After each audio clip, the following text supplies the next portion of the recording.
وقال النبي عليه الصلاة والسلام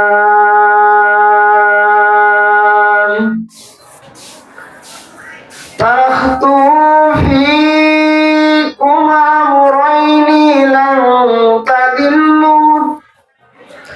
لن تضلوا ما تمسكتم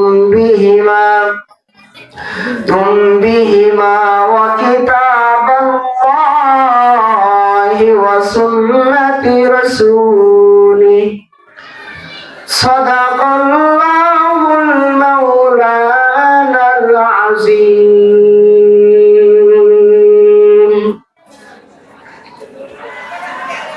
اے میم محبوب ہے مطلوب کا اشارہ اے میم محبوب ہے مطلوب کا اشارہ ہے نگاہ دیدر دل سے نہیں ہر کو اجالا ہے دل کو نہیں سن تو ہے تو کر کو نگایا اے میم محبوب ہے مطلوب کا اشارہ اے میم محبوب ہے مطلوب کا اشارہ ہے دل سوئی ملا ہے دل سوئی ملا یہاں ہم سب مسافر ہیں وہی آخر ٹھکانا کوئی آگے روانہ بھی کوئی پیچھے روانہ আলহামদুলিল্লাহ আল্লাহ তাআলার দরবারে শুকরিয়া জ্ঞাপন করি যে মহান রব্বে করিম আমি গুনাহগার অধমকে আপনাদের সামনে কিছু কথা বলবার মতো এবং আপনাদেরকেও দুনিয়াবি সমস্ত কাজ থেকে ফারেক করে জান্নাতের বাগানে আপনাদেরকেও বসবার মতো যে মহান রব্বে করিম তৌফিক দান করলেন সে আল্লাহ সুবহানাহু ওয়া তাআলার দরবারে শুকরিয়া জ্ঞাপন করি বলি আলহামদুলিল্লাহ। মানবতার মুক্তির দিশারি সাইয়্যিদুল মুরসালিন ইমামুল মুরসালিন খাতামুন নবিয়্যিন হযরত মুহাম্মদুর রাসূলুল্লাহ সাল্লাল্লাহু আলাইহি ওয়াসাল্লাম ওনার শানে সকলেই দরুদ ও সালাম পাঠ করে বলি সাল্লাল্লাহু আলাইহি ওয়াসাল্লাম। আজকে মালিপাড়া ঐতিহাসিক ইসালের সব ওয়াজ ও দোয়া মাহফিল দীর্ঘ বহুদিন যাবত চলে আসতেছে। ইনশাআল্লাহ সামনে যতদিন দুনিয়া বেঁচে থাকবে হয়তো বা হবে। তো আসলে আমরা যে মাহফিলটা করতেছি কিংবা মাহফিলটা যে করি, মাহফিলের একমাত্র উদ্দেশ্য হলো মানুষেরা যেন দুইটা কোরআনের কথা শুনে হাদিসের কথা শুনে যেন দিনমুখী হয়, দিন বেমুখী লোকেরা যেন দিনমুখী হয়, এটাই তো মাকসাদ, তাই না? তো সেই ক্ষেত্রে আমরা সরাসরি কোরআনুল কারীম থেকে আলোচনা করব ইনশাআল্লাহ। আল্লাহ তাআলা আমাদের সকলকে তৌফিক দান করেন, বলেন আমিন। আপনাদের সামনে আমি একটা পরিচিত সূরা তেলাওয়াত করেছি। সূরা হলো সূরাতুল আসর। এই জায়গার মধ্যে আল্লাহ তাআলা রব্বুল আলামিন কিছু গুণের কথা বলছেন যে আসলে ক্ষতিগ্রস্তর মধ্যে কারা আছে আর কারা আল্লাহ তাআলার দ্বীনের ভিতরে ডুবে আছে, আল্লাহ তাআলা এই বিষয়ে আলোচনা করছেন। তাহলে আসেন আমরা সরাসরি আলোচনার ভিতরে ঢুকি। মহান আল্লাহ তাআলা রব্বুল আলামিন কোরআনুল কারীমের এই সূরার মধ্যে বলেন ওয়াল আস, মানে সময়ের কসম। আল্লাহ তাআলা রব্বুল আলামিন সময়ের কসম কেন কাটলেন? এর পিছনে একটা কারণ আছে না নাই? একটা কারণ আছে। সে কারণ হলো আমার রব দয়াময় আল্লাহ বলেন, বান্দা আমি তোমাদেরকে বললাম সময়ের কসম। সময়ের কসম কেন কাটলাম জানো? মুফাসসিরিন ইকরাম এটার ব্যাখ্যা করতে গিয়ে বলে আল্লাহ তাআলা রব্বুল আলামিন আমাদের এই হায়াতের কসম কেটেছে। আল্লাহ তাআলা রব্বুল আলামিন আমাদের কেন হায়াতের কসম কাটলেন, এর পিছনেও একটা কারণ আছে না নাই? আল্লাহ তাআলা রব্বুল আলামিন বলেন, ও দুনিয়ার মানুষ শুনে রাখো, আমি দয়াময় রব, আমি তোমাদেরকে যে সৃষ্টি করেছি, সৃষ্টি করার পিছনে কারণ আমি রবের ইবাদত করা। আচ্ছা বলেন দেখি, আল্লাহ তাআলা রব্বুল আলামিন যে আপনাকে আমাকে সৃষ্টি করেছে তার পিছনে কারণ কি? রবের ইবাদত করা। আল্লাহ তাআলা রব্বুল আলামিন তিনি নিজেই বলতেছেন, ওয়া মা খালাকতুল জিন্না ওয়াল ইনসা ইল্লা লিয়াবুদুন।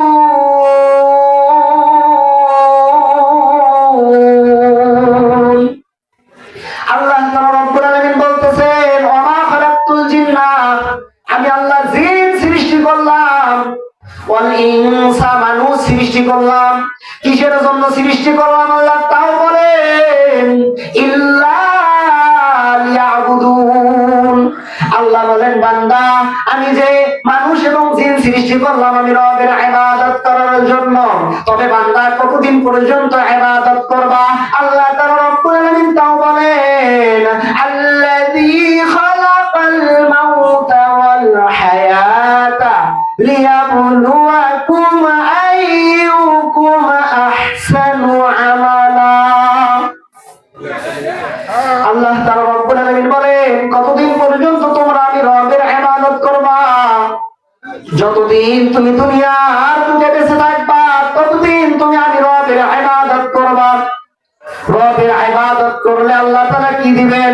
আল্লাহ তাআলা রব্বুল আলামিন বলেন, বান্দা তোমার সঙ্গে যদি দুইটা জিনিস থাকে, এক নাম্বার হলো ইল্লাল্লাযিনা আমানু, তুমি যদি আমি রবের উপরে ঈমান আনতে পারো। দ্বিতীয় নাম্বার আল্লাহ তাআলা রব্বুল আলামিন বলেন, ওয়া আমিলুস সলিহাত, তুমি যদি নেক আমল করতে পারো। আল্লাহ তাআলা রব্বুল আলামিন বলেন, কানাত লাহুমুল জান্নাহ, আমি রব তোমাকে জান্নাত দিয়ে দিব। তাহলে আমাদেরকে রবের জান্নাত পাইতে গেলে কাজ করার দরকার আছে না নাই? অবশ্যই আছে। সে কাজ হলো সর্বপ্রথম যেটা আল্লাহ তাআলা রব্বুল আলামিন বললেন যে ওয়াল আস, সময়ের কসম। মুফাসসিরিন ইকরাম এটাকে বলেন যে আমাদের হায়াতের কসম কাটছেন আল্লাহ। হায়াতের কসম কাইটা আল্লাহ তাআলা রব্বুল আলামিন আমাদেরকে এইটা বুঝাইতে চাইছেন, ও আমার বান্দা এবং বান্দীরা শুনে রাখো, তোমরা যদি এই হায়াতটাকে কাজে লাগায় তোমরা যদি আমল করতে পারো তাহলে তোমরা আমি রবের জান্নাতে যাইবা। আর যদি এই হায়াত নামে দৌলতটা তোমরা যদি কাজে না লাগাও, এই হায়াত নামক মহা বড় মূল্যবান সম্পদটা তুমি যদি ইবাদতের মধ্যে না কাটাও, আল্লাহ বলেন, বান্দারে তুমি জাহান্নামের মধ্যে যাবা। এই জন্যই আল্লাহ বলেন যে তোমাদেরকে সময়ের কসম দিয়ে আমি আল্লাহ সময়ের গুরুত্বটা বুঝাইলাম। আচ্ছা বলেন দেখি, আজকে এই মাহফিলের মধ্যে যারা আসে নাই, ওইদিকে যারা অযথা সময়গুলো নষ্ট করতেছে, এদের সময়গুলো চলে যাইতেছে না? এই সময়গুলো কি কিয়ামত পর্যন্ত আর পাবে? কিয়ামত পর্যন্ত পাবে না। এই মাহফিলটা আজকে হইতেছে, আপনারা কালকে যদি বলেন আমরা এই মাহফিলটা আবার আজকে করব, সম্ভব? যে সময় একবার চলে যাবে সেই সময় পৃথিবীতে আর জীবনে ফিরে আসবে না। এই জন্যই আল্লাহ তাআলা রব্বুল আলামিন বললেন ওয়াল আস, সময়ের কসম।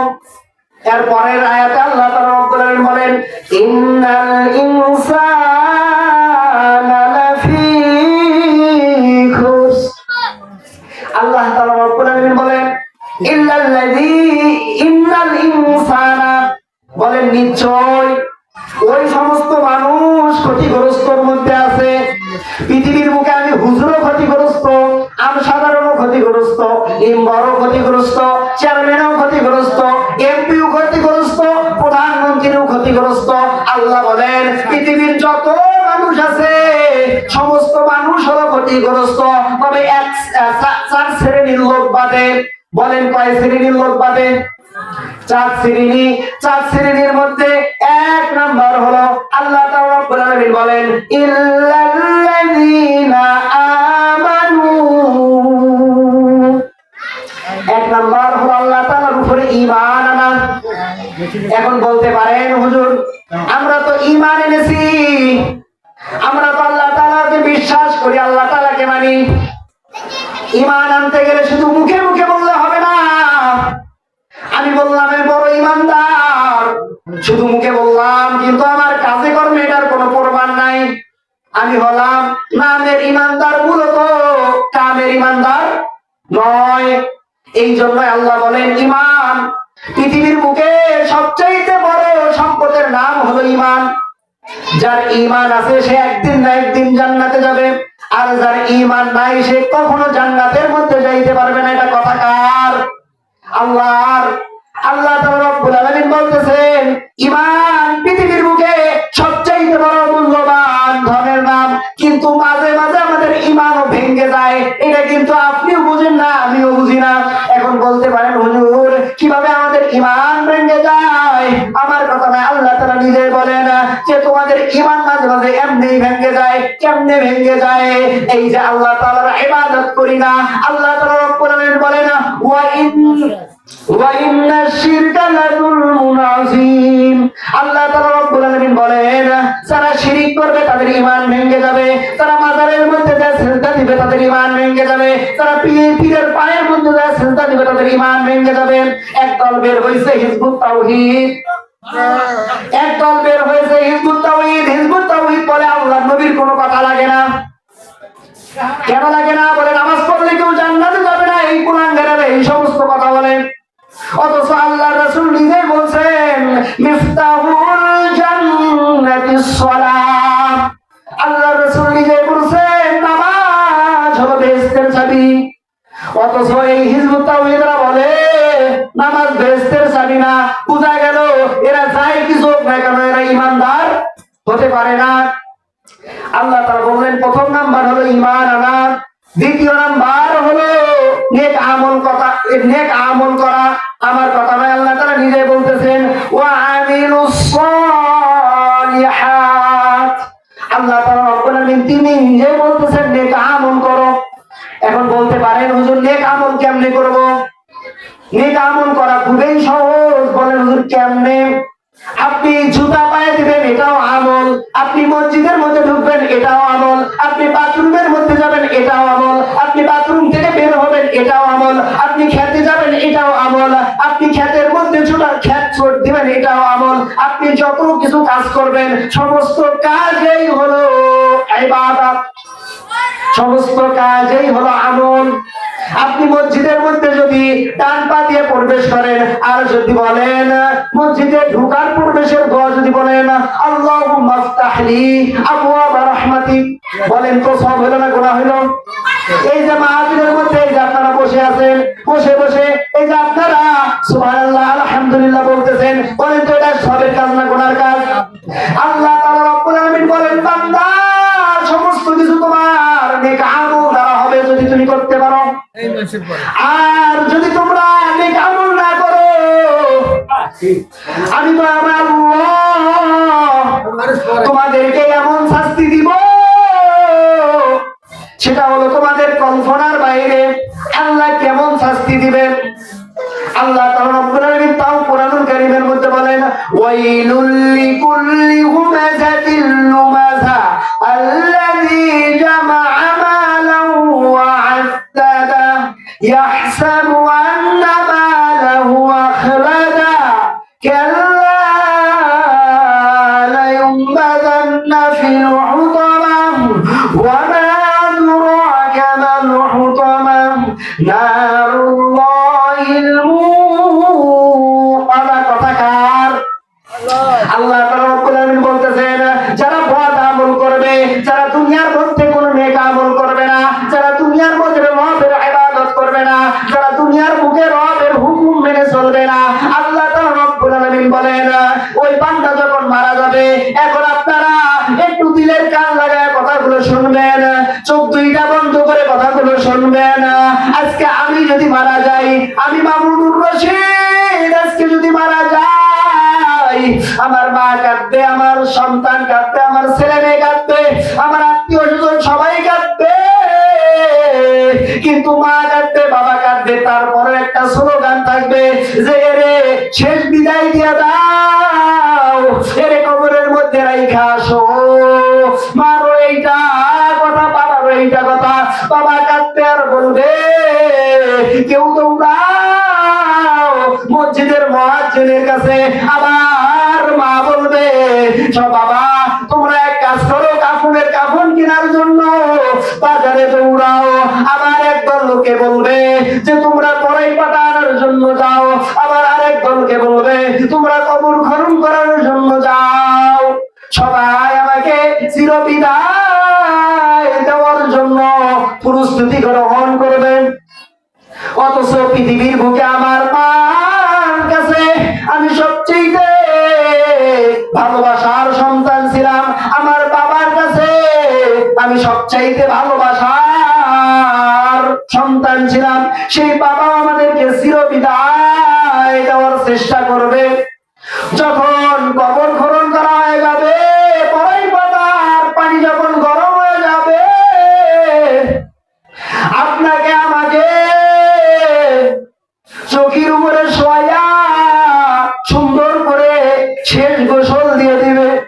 শেষ গোসল দেওয়ার পর আপনাকে আমাকে খাটলির মধ্যে তোলায়া, খাটলির মধ্যে নিয়া সামনে অগ্রসর হবেন। যে কোনো একটা মাঠে গিয়া আপনার আমার লাশটা রাখবে। রাখার পরে ডাক দিয়ে বলবে, আমার সন্তান ছিল, যদি কারো কাছে কোনো ভুল করে থাকে মাফ করে দিবেন। এই কথা সবাই বক্তব্য দিবে আর বলবে, কুল্লু নাফসিন যায়িকাতুল মাউত, প্রতিটা প্রাণীকেই মৃত্যুর স্বাদ গ্রহণ করা লাগবে। একটা সুন্দর একটা ঘটনা আমার স্মরণ হয়ে গেল, বলবো? কথা বলেন, বলবো? ঈসা আলাইহিস সালামের জামানার মধ্যে ঈসা আলাইহিস সালাম তিনি একবার সফরের জন্য রওনা দিলেন। ইতিমধ্যে একজন বিধর্মী আল্লাহর বান্দা ঈসা আলাইহিস সালামকে আয়েশা বলে, আল্লাহর নবী, আমি আপনার সফর সঙ্গী হতে চাই। আল্লাহর নবী বললেন, তুমি আমার সফর সঙ্গী হবা? বলে, হ্যাঁ আমি আপনার সফর সঙ্গী হব। বলে, ঠিক আছে সফর সঙ্গী হও, কোনো সমস্যা নাই। তখন বললেন, তো ঠিক আছে সামনে আগাও। ঈসা আলাইহিস সালাম আর ওই বিধর্মী দুজনে রওনা দিয়ে দিলেন। চলতেছে চলতেছে মরুভূমি পথ, হঠাৎ এক জায়গার মধ্যে যা দাঁড়ালেন দুজনে। দুজনে দাঁড়ানোর পর ঈসা আলাইহিস সালাম বললেন, আমার ব্যাগের ভিতরে 3টা রুটি আছে, একটা রুটি তুমি খাও আর একটা রুটি আমি খাই, আর একটা রুটি রেখে দাও, যদি কোনো সময় আবার খিদে লাগে আমরা খাবো। ঈসা আলাইহিস সালাম ওই মুসাফির সঙ্গীকে বলতেছেন। এই কথা যখন ঈসা আলাইহিস সালাম বলতেছেন, বলে ঠিক আছে। ওই 2টা রুটি ব্যাগ থেকে বের করলো। একটা রুটি ঈসা আলাইহিস সালাম খেলেন, আর একটা রুটি ওই সফর সঙ্গীকে দিলেন। দুজনেই খাইলেন। খাওয়া দাওয়ার পর ঈসা আলাইহিস সালাম ওই সফর সঙ্গীকে বলতেছে, ও আমার সফর সঙ্গী, তুমি একটু এই জায়গার মধ্যে থাকো, আমি আসতেছি। বলে, কোথায় যাবেন? বলে, ওই যে দূরে ঝর্ণা দেখা যায়, ওই ঝর্ণার মধ্যে গিয়ে আমি একটু পানি খাবো। এই কথা বলে ঈসা আলাইহিস সালাম রওনা দিলেন। এইদিকে আবার ওই সফর সঙ্গীর পেটে অনেক খিদা ছিল, একটা রুটি খাওয়া হয় নাই। ওই ব্যাগ থেকে আরেকটা রুটি বের করে ওই সফর সঙ্গী খেয়ে ফেলাইলেন। যখন ওই সফর সঙ্গী ওই রুটিটাও খাইলেন, ঈসা আলাইহিস সালাম পানি খেয়ে আবার আসলেন। আসার পর ওই সফর সঙ্গীকে ডাক দিয়ে বলে, ও সফর সঙ্গী, আমি তোমার যে রুটিটা রাখতে দিয়েছি তুমি কি রাখছিলা? বলে, হ্যাঁ আমি তো রাখছি। বলে, সত্যি তো? বলে, হ্যাঁ। ঈসা আলাইহিস সালামের মনের মধ্যে কেমন যেন একটা খটকা লাগলো। খটকা লাগার পর ঈসা আলাইহিস সালাম বলতেছেন, আচ্ছা ব্যাগটা আমাকে দাও, আমি দেখি রুটিটা ঈসা আলাইহিস সালাম ব্যাগের চেন খুলে দেখে রুটি নাই। বলল রুটি কোথায় গেছে? সবর সঙ্গে ডাক দিয়ে বলে, আল্লাহর নবী আমি জানি না রুটি কোথায় গেছে। কই আমি তো তোমাকে এই জায়গায় রাখার জন্য বললাম, এই জায়গায় তো অন্য কোন মানুষ দেখি না, তাহলে কোথায় যাবে বলে আমি জানি না। তো এই জায়গা থেকে আমাদের শিক্ষা নেওয়া দরকার, কোন বিধর্মী মুসলমানকে কোন সময় সত্য কথা বলতে পারে না। কথা বলেন ঠিক কিনা? বিধর্মী যখন এই কথা বললেন, এই কথা বলার পর ঈসা আলাইহিস সালাম বললেন, ঠিক আছে আবার রওনা দাও। দুজনে আবার রওনা দিলেন। এক পর্যায়ে যাইতে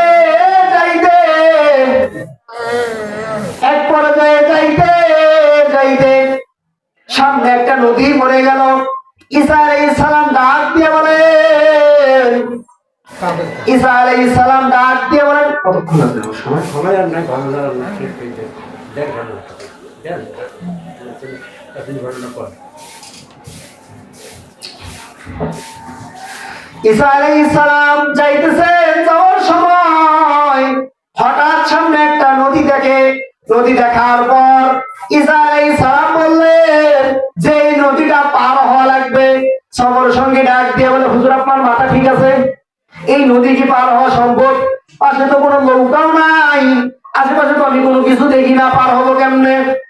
তখন ঈসা আলাইহিস সালাম ডাক দিয়ে বললেন, তুমি এক কাজ করো, বিসমিল্লাহ বলে চোখ বন্ধ করো, আমরা অটোমেটিক চলে যাব। ঈসা আলাইহিস সালামের হাত ধরলেন এবং ওই বিধর্মী বিসমিল্লাহ বললেন।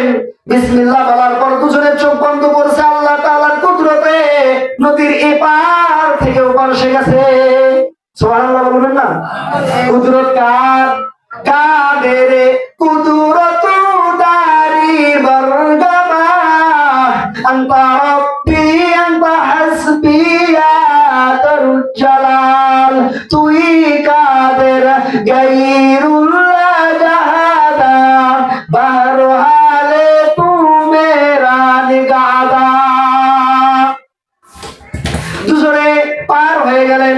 নদীর যখন ওপাশে গেলেন, নদীর ওই পাশে যাওয়ার পর ঈসা আলাইহিস সালাম ডাক দিয়ে বলেন, ও আমার সফর সঙ্গী, যে আল্লাহ তাআলা রব্বুল আলামিন, আল্লাহ তাআলার কুদরতে তোমাকে নদীর এপাশ থেকে ওপাশে নিয়ে গেছে, ওই আল্লাহ তাআলার কসম করে বলি, বলো দেখি আমার ওই রুটিটা কোথায় গেছে? ওই মুসাফির ডাক দিয়ে বলে, আমি জানি না। আমার ভাই কি? আমি জানি না। আল্লাহর কসম করে বলি, তুমি বলো ভাই আমি জানি না, কিবা খাইছে আমি তাও জানি না, দেখিও নাই। বলে ঠিক আছে, আবার সামনে রওনা দাও। দুজনে আবার রওনা দিলেন। রওনা দিতে চলতে চলতে এক পর্যায়ে গিয়ে দেখে একটা জঙ্গল। জঙ্গলের মধ্যে দেখে তিনটা হরিণ ছানা, একটা হলো মা, দুইটা হলো বাচ্চা। ঈসা আলাইহিস সালাম বললেন, এ হরিণ ছানা, তুমি আল্লাহর কুদরতে আমার কাছে আসো। এই কথা বলতে দেরি ওই হরিণ ছানা ঈসা আলাইহিস সালামের কাছে আসতে দেরি হয়নি। বলেন সুবহানাল্লাহ। যখন ওই হরিণ ছানা আসলেন, আসার পর ঈসা আলাইহিস সালাম সুন্দর করে জবাই করলেন। জবাই করার পর সুন্দর করে ভুনা করে দুজনে খাইলেন। খাইতেছেন, ঈসা আলাইহিস সালাম ডাক দিয়ে বলেন, তুমি যে এই ভুনাগুলো খাইতেছো, এই হাড্ডিগুলো একত্রিত রাখবা, একত্রে রাখবা। রাখার পর দেখবা কি খেলা হয়। তখন ওই মুসাফির ডাক দিয়ে বলে, আল্লাহর নবী আপনি আবার কি খেলা দেখাইবেন? বলে তুমি হাড্ডিগুলো শুধু রাখবা, তারপর দেখবা খেলা কারে কয়। ওনারা দুজনে সুন্দর করে খাইলেন। খাওয়ার পর হাড্ডিগুলো একত্রিত করলেন। একত্রিত করার পর ঈসা আলাইহিস সালাম হাড্ডিগুলোকে ডাক দিয়ে বলে, ও হরিণের ছাগল ছানার হাড্ডি, আল্লাহর কুদরতে তুমি আবার হরিণ হয়ে যাও। সুবহানাল্লাহ। আল্লাহ তাআলার কুদরতে আবার হরিণ হয়ে গেল। ঈসা আলাইহিস সালাম ডাক দিয়ে বলে, যে আল্লাহ তাআলা রব্বুল আলামিন আমাদেরকে এত সুন্দর করে খাওয়াইলেন, যে আল্লাহ তাআলা রব্বুল আলামিন আমাদেরকে এত সুন্দর মেহমানদারি করলেন, ওই আল্লাহ তাআলার কসম করে বলি, বলো দেখি আমার ওই রুটিটা কে খাইছে? এই কথা আবার বললেন। বলে হুজুর আমি জানি না। কইটা কেমন কথা? তাও জানেন না? কয় না। ঈসা আলাইহিস সালাম জানে কি জানে না যে রুটি কে খাইতে জানে না? তারপরে ওই বিধর্মীকে মানে স্বীকার করার চেষ্টা করতেছে, কিন্তু ওই বিধর্মী আবার স্বীকার করে না। দেখেন সামনে কিন্তু মজা আছে, শুনেন। আবার ঈসা আলাইহিস সালাম বললেন, ঠিক আছে সামনে রওনা দাও। দুজনে আবার সামনে রওনা দিলেন। রওনা দেওয়ার পর এক জায়গার মধ্যে গিয়া ঈসা আলাইহিস সালাম বললেন, তুমি এক জায়গা থেকে বালু নাও, এক জায়গা থেকে মাটি নাও, মাটি নিয়া তুমি খামিল করো। খামিল বুঝেন তো? মানে কাজগুলো মেখতো একত্রিত করো। ঈসা আলাইহিস সালামের কথা শুনে ওই খাদেম বালু এবং মাটি একত্রিত করে খামিল করলেন। খামিল করার পর ঈসা আলাইহিস সালাম বললেন, এটাকে 3 ভাগ করো। কয় ভাগ করো? 3 ভাগ করো। 3 ভাগ করলেন। 3 ভাগ করার পর ঈসা আলাইহিস সালাম বলেন, এ খামির, তুমি আল্লাহ তাআলার কুদরতে শূন্য হয়ে যাও। বলেন সুবহানাল্লাহ। যখন এই কথা বলছেন, বলতে দেরি, কিন্তু ওই খামির স্বর্ণ হইতে দেরি হয় নাই। যখন স্বর্ণ হয়ে গেলেন, স্বর্ণ হয়ে যাওয়ার পর ঈসা আলাইহিস সালামকে ওই মুসাফির ডাক দিয়ে বলে যে হুজুর, আপনি কেন জানি 3টা ভাগ করলেন?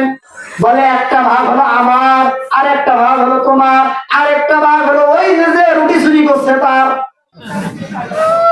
এই কথা যখন বললেন, এই কথা বলার পর সত্য হইতেছে, খাইছো তো মুই, এখন কি কম কত। এখন মানে তগর বগর করছে, বলছে এতগুলো সোনা একটা মিস করা যাবে না। তখন ভয়ে ভয়ে বললেন যে আল্লাহর নবী, সত্য কথা একটা বলবো। বলে ঠিক আছে বলো। বলে ওই রুটিটা আমি খাইছি। কয় তুমি এই কথাটা আগে বলতে পারো নাই? তোমাকে এই স্বীকার করার জন্য আমার কত নাটক করা লাগলো। তো এই কথা বলার পর বললো যে আমি নিজে ওই রুটিটা খেয়েছিলাম। এই কথা যখন বললেন, বলার পর ঈসা আলাইহিস সালাম বললেন, ঠিক আছে 3 ভাগে তোমার, আমি 1 ভাগও নেব না। এই কথা যখন বললেন, এই কথা বলার পর 3 ভাগ ওই খাদেমকে দিয়ে দিলেন। ওই খাদেম এবার অনেক খুশি মনে এবার বাসায় যাইতেছে। ইতিমধ্যে রাস্তার মাঝখানে দেখে 2 জন চোর। কয়জন চোর? 2 জন চোর। 2 জন চোর ডাক দিয়ে বলে, এ তুমি কোথায় গেছিলা? বলে আমি এক জায়গায় গেছিলাম। বলে তোমার ব্যাগে কি? বলে আমার ব্যাগে কিছু নাই। ওরা জোর করে ওই ব্যাগটা দেখলো। আচ্ছা বলেন দেখি, চোর কি ধর্মের কথা শোনে? চোর কি কোনো বুঝ মানবে? এখন মানে না। এতটাও বউ করছে, তারপরেও ঠেকাইতে পারে নাই। যখন ঠেকাইতে পারলো না, এক পর্যায়ে ব্যাগ দেখাইলো। চোরেরা দেখে ওই ব্যাগের মধ্যে 3 টুকরা সোনা। এই সোনা দেখার পর চোরও হতভম্ব হয়ে গেছে, আরে তুই এতগুলো পাইছিস কই? বলে যাই হোক, কোথায় পাইছি এটা দেখার সময় নাই। তুমি এক কাজ করো, ওই 3 চোরে ওই 2 জন চোর আর উনি 3 জন মিলে বলতেছে, ভাই ঠিক আছে তুমি 1 ভাগ নাও, আমি 1 ভাগ নিব, আর ও আরেক ভাগ নিবে। 3 জনে এখন আমরা ভাগ করে নেই। এখন ওই আগের 2 চোর বলতেছে, ভাই অনেকদিন মানে দীর্ঘ 1 দিন যাবত কিছু খাই নাই, আমার পেটে অনেক খিদা, আগে কিছু নিয়ে আসো। এই কথা বলার পর বললো, কি নিয়ে আসবো? বলে রুটি আর একটু গোস্ত কিনে নিয়ে আসো। দুজনেই টাকা দিলেন। টাকা দেওয়ার পর বলতেছেন যে তুমি এক কাজ করো, একজনকে বললেন তুমি গোস্ত আর রুটি নিয়ে আসো, আর আমরা 2 জনই পাহারা দেই। বলে ঠিক আছে। এখন এই দুজনে এই জায়গায় পাহারা দিতেছে, আর একজন গোস্ত আর রুটি কেনার জন্য বাজারে গেছে। এ যাইতে যাইতে চিন্তা করতেছে, আমাকে যেহেতু গোস্ত আর রুটি কেনার জন্য টাকা দিছে, এখন আমি এই গোস্ত আর রুটির মধ্যে বিষ মিশাবো। বিষ যদি আমি মিশাইতে পারি, আর এরা যদি খায়, এরা মরে যাবে। ওইদিকে আবার ওরা 2 জন আবার পরিকল্পনা করেছে, এই যখন রুটিগুলো নিয়ে আসবে, আমরা একে মেরে ফেলে আমরা রুটি খেয়ে স্বর্ণ নিয়ে চলে যাব। এবার সে করছে এক বুদ্ধি, এবার সে করছে আরেক বুদ্ধি। এখন রুটি গোস্ত আনার জন্য গেছে বাজারে। বাজার থেকে রুটি গোস্ত নিয়ে ওই রুটি গোস্তর মধ্যে বিষ মিশাইছে। এখন এই পাশেও তো এরা ফিরে আবার বুদ্ধি করছে যে তুই খালি আয়, তোর মারি ফেলাবো আমরা। কথা বুঝছেন? এখন উনি যখন আসলেন, আসার পর আগের 2 চোর ডাক দিয়ে বলে যে স্বর্ণগুলো আমাদের,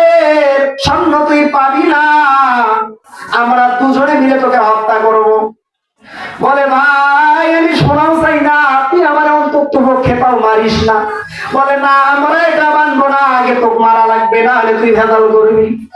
বলে তাহলে কি করবা? বলে আমি তোরে মাইরা ফেলাবো। দুই জনে মিলে ওই আল্লাহর বান্দাকে মেরে ফেলাইলেন। মেরে ফেলার পর ওই 14 জন আবার ওই বিষ দেওয়া রুটি আর গোস্ত খাওয়ার পর আবার ও দুজনও মারা গেছে। মারা যাওয়ার পর আবার ওই রাস্তা দিয়া ঈসা আলাইহিস সালাম আসতেছে। ঈসা আলাইহিস সালাম আয়েশা দেখে স্বর্ণ একদিকে পড়ে আছে আর 3টা মানুষ আরেক দিকে পড়ে আছে। ঈসা আলাইহিস সালাম ডাক দিয়ে বলে, এ দুনিয়ার মানুষেরা শোনো, তোমরা যতই ধন সম্পদ কামাই করো না কেন, এই রকম ধন সম্পদ দুনিয়ার বুকে তোমাদের থাকবে, শুধু তোমাদের সঙ্গে ঈমান এবং আমল যাবে। বলেন সুবহানাল্লাহ। তাহলে আমাদেরকে দুনিয়ার ধন সম্পদের প্রতি লোভ করা যাবে? এই শিক্ষা আমাদের নেওয়ার দরকার আছে না নাই? কোটি টাকার মালিক দেখো, অভাব হয় না তোর, গরিব ঘুমায় গাছতলাতে মনটা বাহাদুর। ফেরাউনের লাশটা দেখো মিশর জাদু ঘরে, খায় না মাটি পোকা মাছি সবাই ঘৃণা করে। হৃদয়ে থাকিতে যার নম্রতা সদা, রহমত আসিবে সে তা প্রভুর ওয়াদা। বড় বড়াই থাকলে দিলে রহমত আসবে না, নিজেকে নিজে ছোট মনে করিও সদা। উঁচু জমিন থেকে পানি নিচু জমিনে যায়, তেমনি করে খোদার রহমত আসে নম্রতার হৃদয়। ভোগ বিলাসের বাড়ি গাড়ি পরে রবে সব, থাকতে সময় স্মরণ করো আল্লাহ আমার রব। থাকতে সময় স্মরণ করো আল্লাহ আমার রব। আমাদের রবকে আল্লাহ তাআলা রব্বুল আলামিন আমাদের সকলকে বুঝে শুনে আমল করার তৌফিক দান করুন। সকলে বলে আমিন। ওয়া আখিরি দাওয়ানা আলহামদুলিল্লাহি রাব্বিল আলামিন। আসসালামু আলাইকুম ওয়া রাহমাতুল্লাহ।